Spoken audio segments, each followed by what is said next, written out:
Hello everyone, this is going to be my first Starcraft 2 video, and that's actually a true statement because this is the real Starcraft 2, no more beta, retail version. I went 5-0 in the placement matches, and of course Blizzard saw fit to only put me in Gold League. And what made it worse is I started losing a bunch of games in Gold League. I'm not used to all these all-in rushes, they're overrunning me. But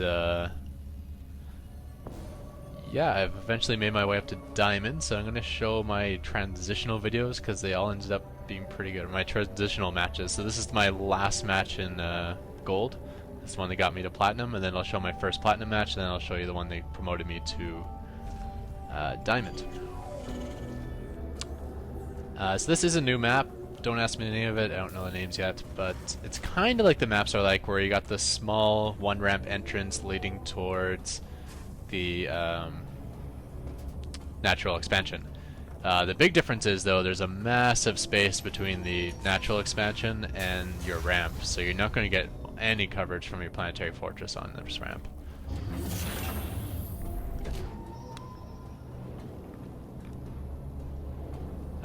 What else? Third natural is kind of interesting. Like this space here, that would be the third natural, but if you see, the opponent can come in through a wide ramp, or they can go this way around back and be on the high ground above your mineral line and completely smash out your workers. Also, for you to defend the space, you gotta blow out rocks just to get there. So I figure if you're going to blow out rocks, you might as well blow out these ones at the high yield expansion. And then you got you're on the high ground instead of the low ground, and you know, it's high yield, which is better. And yeah, it's in the open. There's a big area here, and then wide area over here. But that's okay, because my Terran Bio works well in the open anyways. And it's also kind of nice because you can just kind of keep your army like in this area, so they come forward to support your planetary fortress here, which will tank, and it's also in range to come back to defend your main or your natural expansion. So my opponent is actually doing a 2-gate Zealot rush with Chrono boosts. And without scouting, which is kind of suicidal, but the sort of weird play from Gold League, which seems terrible in most cases, sometimes works out well versus my strategy. Because for all he knows, he's coming up to a walled off ramp with a bunch of Marines behind by the time he gets here. So a 2-gate rush doesn't seem smart when you're not scouting. Of course my SCV is on the wrong side. So now I only got like a half-complete engineering bay. I really gotta get this done, because I can't repair it until it's complete, so you can break in. And I can't upgrade to a planetary until it's in. And of course my SCV went immediately to the other side as soon as he started building, just so the Zealots could kill him. Luckily he didn't notice in time. So I did get the engineering bay done, so first panic attack is complete. But of course this fortress, no, I'm not going to be able to transfer SCVs out here. My existing SCV is about to die. So this fortress is going to be almost useless. I'm not going to get any mining out of there. And I'm throwing down my first 2 barracks and my third, and I'm not actually going to get a fourth because I'm not getting any income here. And this repairing actually adds up in terms of the amount of money you got to spend to repair. I mean, repairing is cheap, but repairing from 4 Zealots pounding non-stop it actually adds up to a significant amount. Or they finally got all 4 attacking.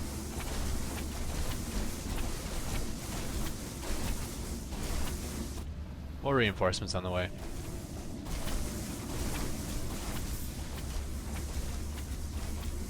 Luckily these guys are going to be attacking the wrong place. So I do get a like 1 free kill there, and severely hurt that Zealot. So I guess that's the small advantages of playing Gold League, is people just aren't good enough at things like that. My idea here is to build a barracks with a tech lab out on here to create like a force them in range of my planetary.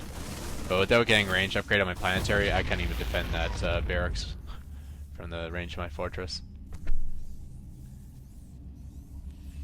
So I had to cancel that barracks. And I do have 3 Marines out, so I see he still has Zealots here, but I know I'm safe to start transferring out SCVs. Yeah, I should have actually sent all those guys. Oh well.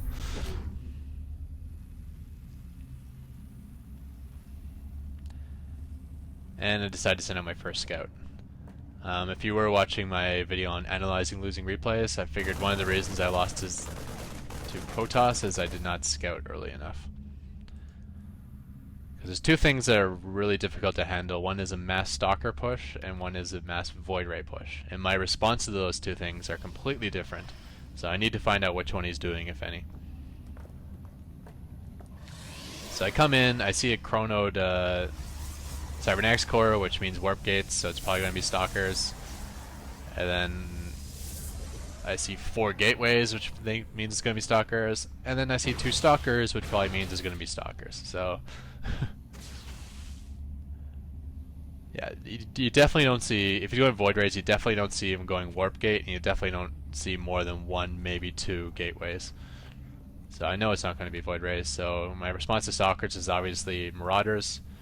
So I throw down the tech labs, and I supply cap myself, actually. So this is probably the moment in the game where I need units more than any other. I got 3 ready to go, I got the funds for it, and I don't have the supply. So I spend my money on what I can. I decided to get stim packs instead, maybe get the +1, I'm not sure. I don't even have the gas for that.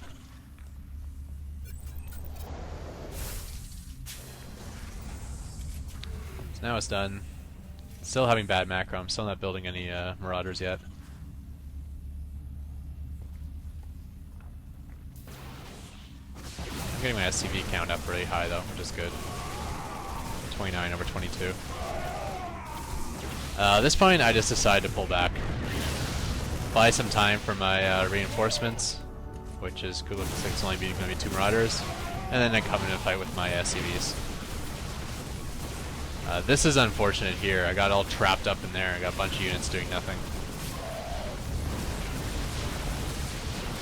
Finally fixed that problem.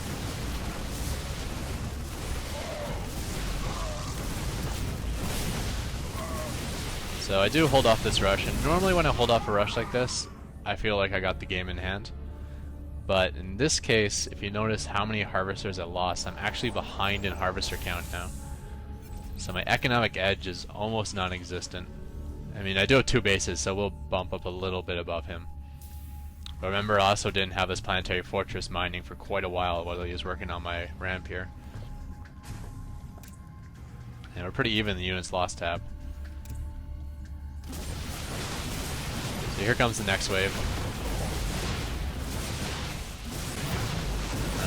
This kind of reminds me of documentary I saw on this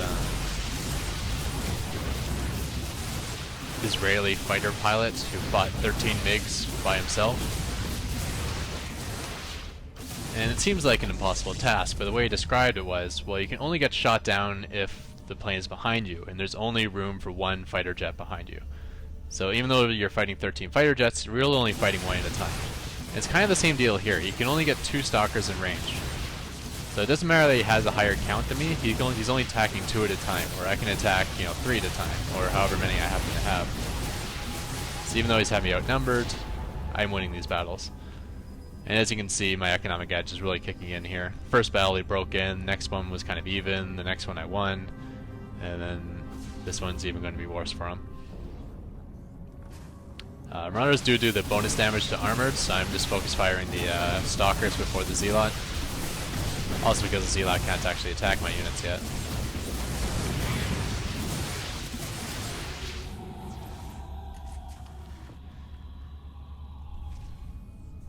And at this point I'm feeling pretty good. I don't even have to rebuild this wall, I think, because with that, killing his reinforcements and still having 6 pretty healthy Marauders left over, I'm pretty sure I got the edge here. So you can tell this is where the Protoss opponent thought he had, like, he was used to winning the game at this point, so he wasn't quite sure what to do. I mean, he threw down a bunch more gateways, I guess, to continue macroing more units. 5, maybe 6 max is the most I would do off of 1 base, although he does have a second base going up. But 7 seems like too many, especially when you're also spending money on expansion, and then especially when you're not even going to use them and switch to Void Rays. I guess his idea was to keep pushing, and then when he noticed he was losing, he kind of switched it and got a Stargate. And it's like, well, he's all Marauders, so I'll just get Void Rays.